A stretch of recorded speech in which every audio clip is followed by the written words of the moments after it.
It's my privilege and honor to introduce you to Diane. Remarkable young lady. I'm going to say young lady, all right?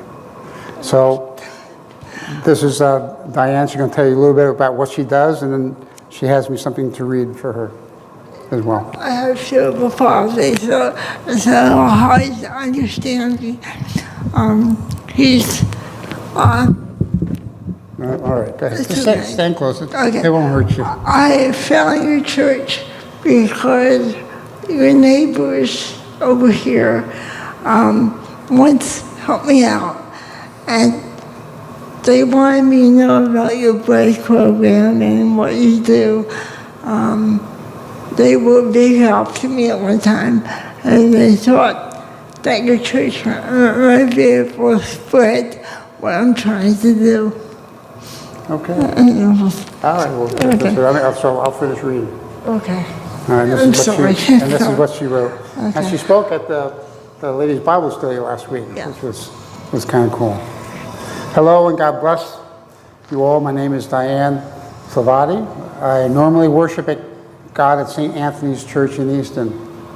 I'm here today to explain why there's a blue and red recycling can at your beautiful stone church, which I brought here last week.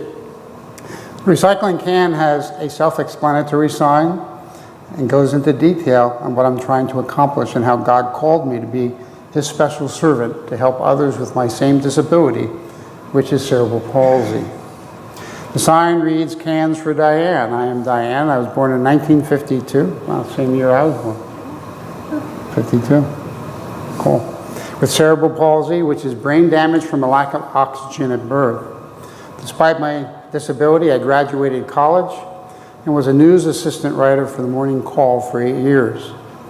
I lost my job after a delivery man dropped a 90-pound cabinet on me. I'm here today to tell you how I became a special servant of God and how He gave me the strength to turn a sinful act into a positive act. Before my parents passed away, they didn't know about the trust funds that would have protected my disability benefits. So when they passed away in 1999, in 2006, they left me a mortgage-free, handicapped, accessible home and $22,000 in cash and a large antique coin collection in a safe. In 2009, I was robbed of the entire safe, along with the money and all that was inside of it. Due to the robbery, I was placed in danger of losing my mortgage-free, handicapped, accessible home to become homeless because I would no longer be able to pay my property taxes. A few days after this burglary, which occurred in January 2009, right? Okay. I ran out of heating oil, and my ration for oil from the public assistance had already been used up. What motivated me to create Cans for Diane was when I called United Cerebral Palsy in New York, begging them for a few $100s to buy heating oil. They said, "No, sorry, we can't help you." I decided then and there was a need to create an organization to help homeowners with cerebral palsy. The first can drive was conducted in 2010 at St. Rocco's Festival. That is when I knew God was with me forever in my quest to turn a sinful act into a positive act. I went back to St. Rocco's, attending every Mass after giving my thank you speech, and I looked around and I saw everyone in church crying when I heard the priest say, "I swear I didn't plan this." The gospel for that week was about the 10 lepers and the one that came back to say thank you to Jesus. I know God has been with me ever since because I am still in my home. And I, a few years ago, through a donation, was able to help a paralyzed man at my church who was also facing homelessness by his first home being let him borrow a donation.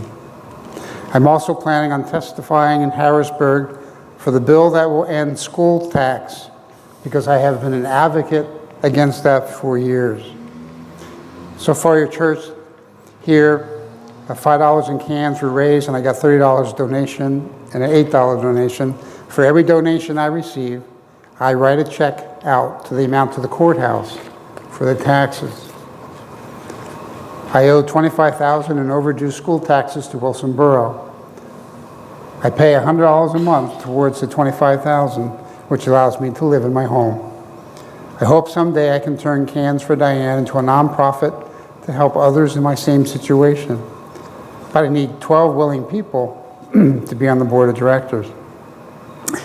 God sent me a second message after seeing Dare to Be Different Saturday bread sharing. I see a need for a food bank in this local area and would like to raise some money to make that happen. So I am planning on sharing the can money raised at this church to establish a food bank somewhere in this community. This is what God is telling me to do. So please donate plenty of beer and soda cans. Very good. Any kind of aluminum. And I'm estimating that $300,000 is needed to buy a building to house a food bank to feed God's sheep. That's a lot of cans. But thank you. Thank you very much. That was a surprise there, isn't it? That was for you. That was for me? Thank you. Okay.